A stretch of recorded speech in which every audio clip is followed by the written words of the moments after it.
But this whole thing, it's just a symptom of a larger problem.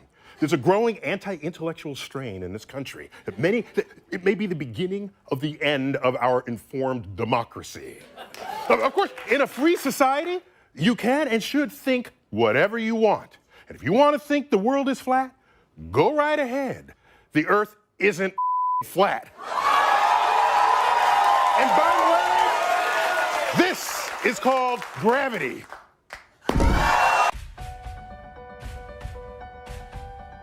It is an interesting experiment telling somebody you know that you no longer believe in the universe and that our Earth is a giant spinning space ball.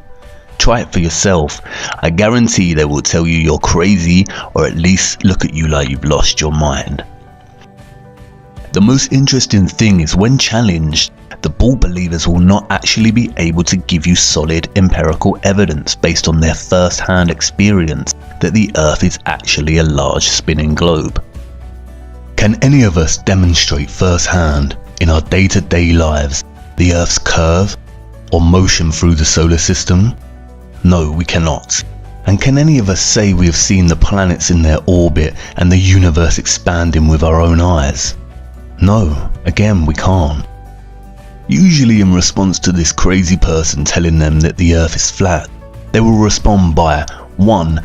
Bringing up images of the Earth as presented by NASA, or 2. They will say, come on, everyone knows space exists, and tell you that countless professors have dedicated their lives to studying this matter.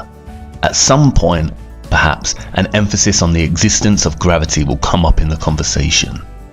But you see, what is really happening when someone reacts so stubbornly to an alternative view of the Earth is not a result of the person's mental capacity. If the person had sat down with their heavily pregnant sister and said, "You are not a woman and you are not pregnant," then that is a statement which deserves such a reaction, as there is obvious empirical evidence of her pregnancy. No, what commences when challenging a person on the Earth is a battle against their programming.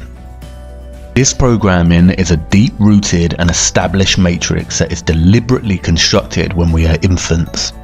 Before we leave primary school, our first-hand experience of our flat and stationary world is slowly being erased and steadily inflating into the bloated and spherical idea that the Earth is a globe. The sad thing is, many of us grow up and never question this notion again.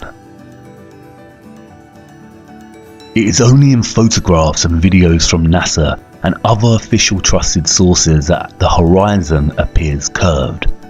All amateur and raw unedited images of the Earth will provide a completely flat horizon. And this is what we see ourselves through our own two eyes when standing at a beach or looking out from a vantage point. At any altitude, the horizon always appears 360 degrees flat, because it is. And it always rises to meet the eye level of the viewer. You never have to look down or up to see the horizon. It meets you.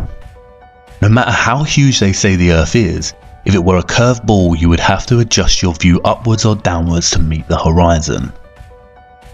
And I know we've seen the curve in photos and videos, but NASA and many other official sources continually distort the horizon in their footage with a fisheye lens to give the effect of a curved Earth. This is the same fisheye lens inherently built into the GoPro.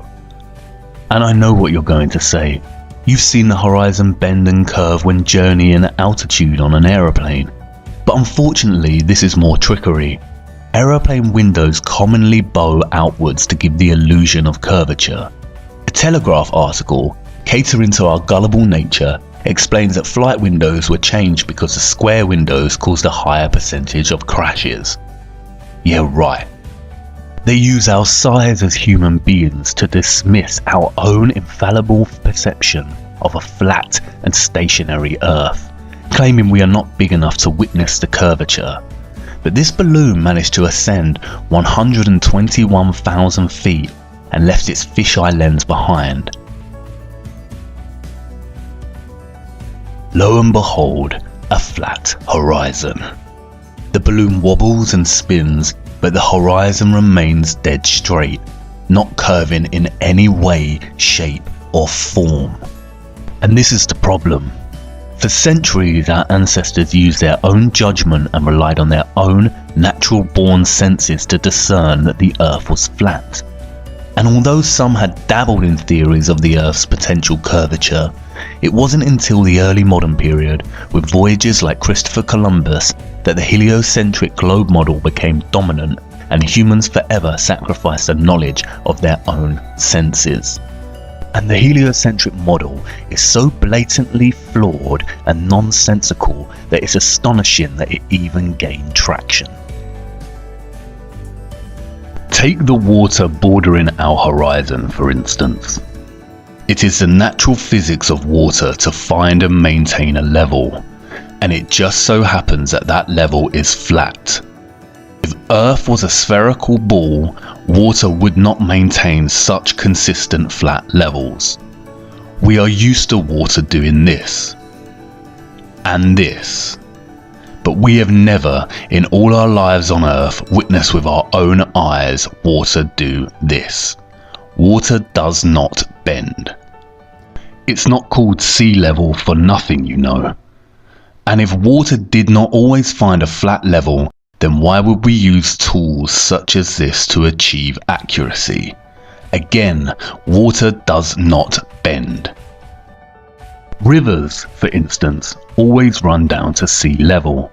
If Earth was a rotating ball, then inevitably many rivers on Earth would at some point in their journey have to flow uphill.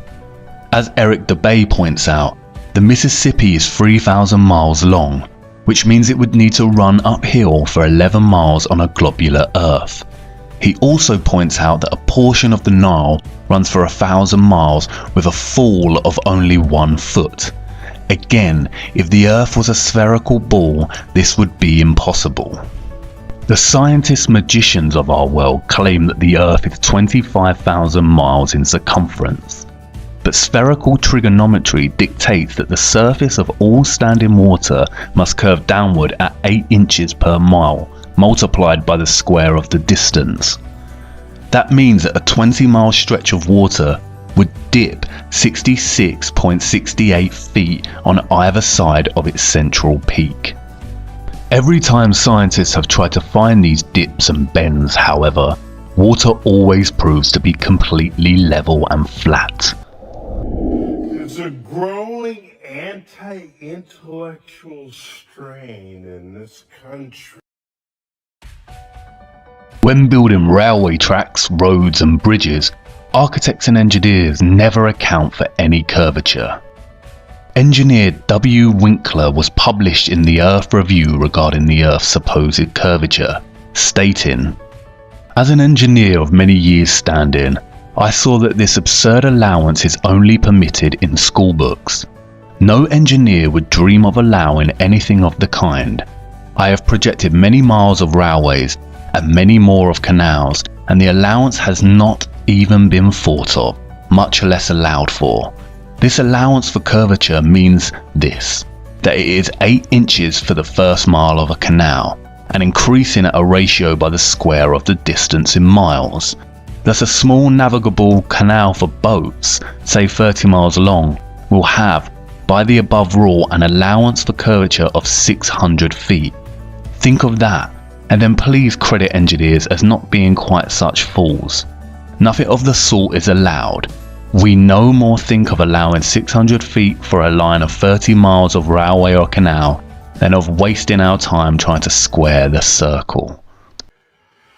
There's a growing anti-intellectual strain in this country. If the Earth was actually a globe, spinning at a mind-numbing 1,000 miles per hour, how is it that we do not feel its motion? There is not a single person on Earth that can testify to feeling the Earth's alleged spin. We feel the motion when travelling in a car, train, boat, plane, and can experience motion sickness. The scientist magicians will tell you that we do not feel the Earth spin because it is spinning at a constant speed. They often use the analogy of a train ride. We only feel that we are moving when the train changes speed. This analogy, however, falls apart when you consider that in the heliocentric model, the Earth is not an enclosed system, but it is an open environment with its own drastically changing weather. If you were sitting on top of the train moving at a constant speed and not inside it, you would certainly feel the motion. Furthermore, they also contradict themselves. In a 2016 article titled NASA Study Solves 2 Mysteries About Wobbling Earth, they state that the Earth does not always spin on an axis. Instead, it wobbles irregularly over time, and that the direction has changed drastically due to changes in water mass on Earth. It's weird that no one has felt this. Which one is it, NASA? The stealthy, unnoticeable spin, or irregular movement patterns and wobbles? The whole notion of a spinning globe becomes absurd when you consider this. If the Earth was actually rotating, then helicopters and balloons would only need to hover over the surface and wait for their destination to come to them. Similarly, if it were a curved spaceball, then aeroplane pilots would constantly need to readjust their altitude downwards so they did not continue straight and start heading out to space. They would have to descend 2,777 feet, or over half a mile every single minute. This of course is not the case, and pilots are never instructed or taught this mechanism of flight. And what does a real pilot have to say about it? Oh, okay. Am I allowed to say hi?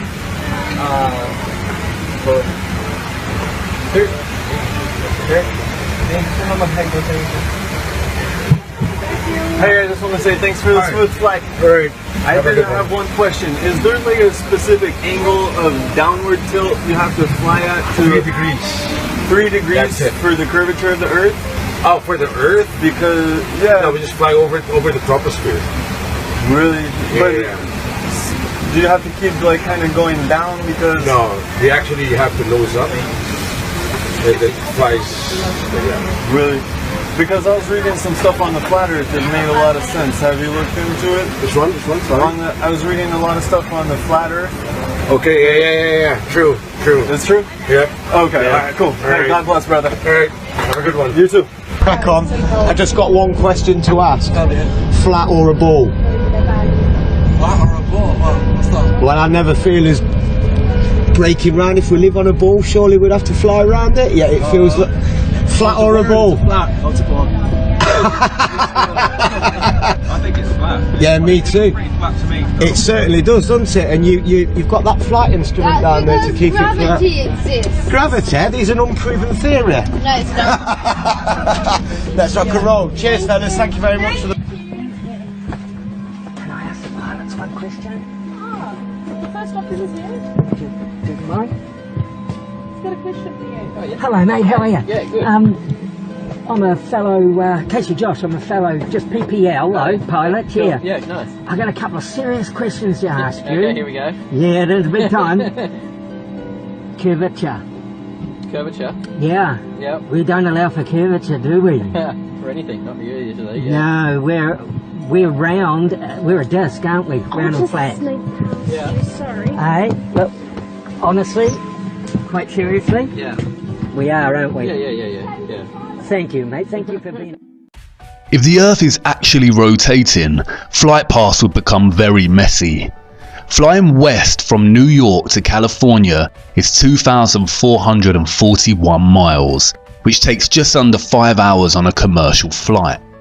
If the Earth is spinning eastwards at 1,000 miles per hour, then not only would this flight take a lot less time, but it would also make it near impossible to fly back the other way due to the constant rotation of the Earth. It would be like trying to run up a very long and very fast downward escalator. And what about the weather? If the Earth and atmosphere is spinning at 1,000 miles per hour, then don't you think it would be impossible to see such stationary clouds and weather formations like we do? Not to mention that clouds often crisscross in their pathways. This would be impossible if the Earth's spin was a reality. Thomas Winship states, "Let imagination picture to the mind what force air would have which was set in motion by a spherical body of 8,000 miles in diameter.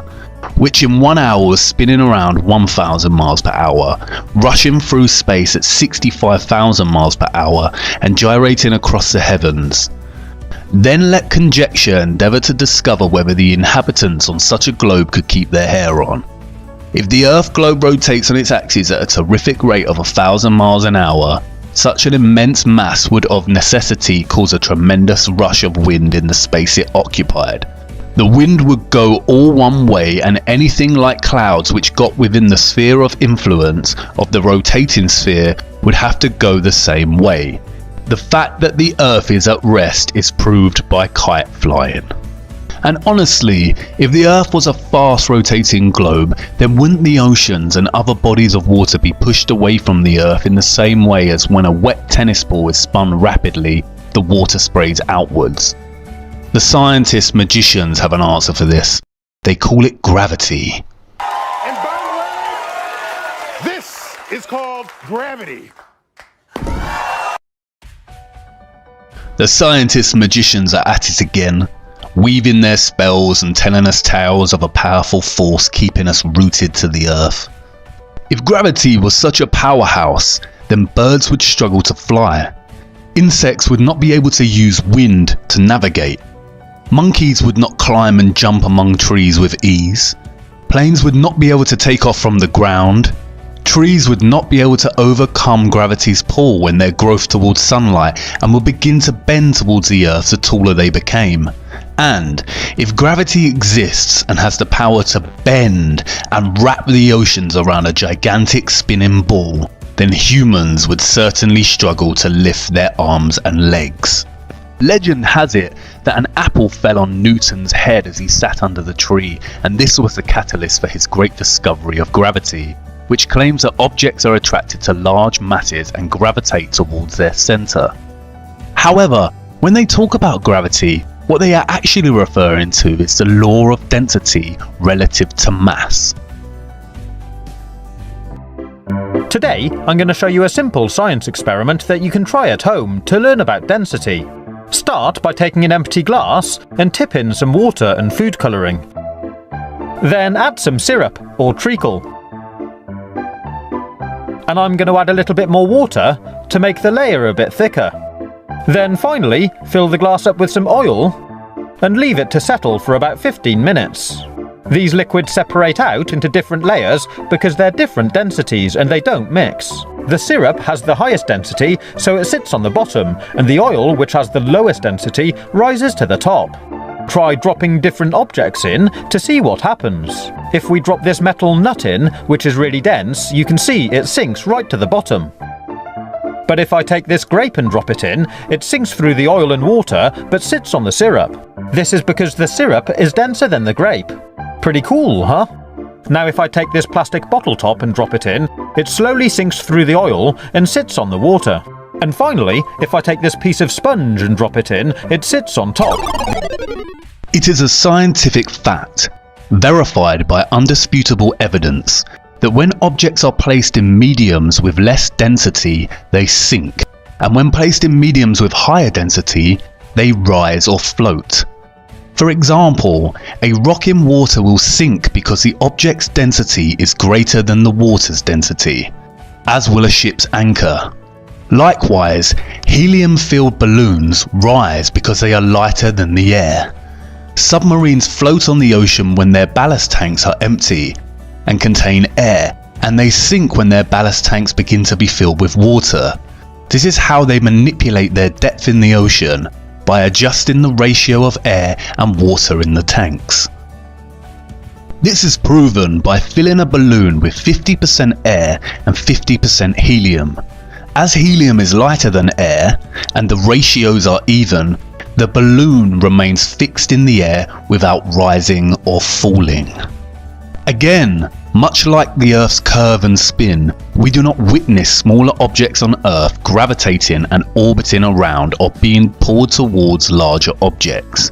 It seems very convenient that gravity's tendency to make smaller objects orbit around larger objects is exclusive to the globe itself and all the supposedly surrounding planets and stars, none of which we can actually see in motion or orbit. Even when you study the claims made by the scientist magicians of the so-called planets and moons, their calculations begin to work against them. As Eric Dubay pointed out, Newton also theorized, and it is now commonly taught, that the Earth's ocean tides are caused by gravitational lunar attraction. If the moon is only 2,160 miles in diameter and the Earth 8,000 miles, however, using their own math and law, it follows that the Earth is 87 times more massive, and therefore the larger object should attract the smaller to it, and not the other way around. If the Earth's greater gravity is what keeps the moon in orbit, it is impossible for the moon's lesser gravity to supersede the Earth's gravity, especially at Earth's sea level, where its gravitational attraction would even further out-trump the moon's. And if the moon's gravity truly did supersede the Earth's causing the tide to be drawn towards it, there should be nothing to stop them from continuing onwards and upwards towards their greater attractor. There's a growing anti-intellectual strain in this country. Ultimately, Newton's gravity erased the common sense of up and down, and in its place normalized the preposterous idea that this is possible. And this. And that meanwhile, in Australia, this is nonsensical, pseudo-scientific mockery and nothing more than an invention to justify the spinning spherical Earth hoax. Without the theory of gravity, not a single person in their right minds would ever believe the Earth a globe, with some of the population existing upside down on the underside of the planet. This is all quite simple once you start to break away from the toddler years of matrix programming. The laws of perspective and density perfectly explain the natural workings of our world. They invent complex concepts such as gravity and ridiculous spinning spherical networks of incomprehensible figures and speeds to bamboozle us. And we will get onto why they do this shortly. But wait a minute. I know you're not on board with this just yet, and I can tell you have a big question that you're burning to ask. If the Earth is not a spinning globe, then what about the sun and the moon? We can see the sun rising and setting every day. I'm glad you asked. Follow me to part 4 so we can take a much closer look at our wonderful sun.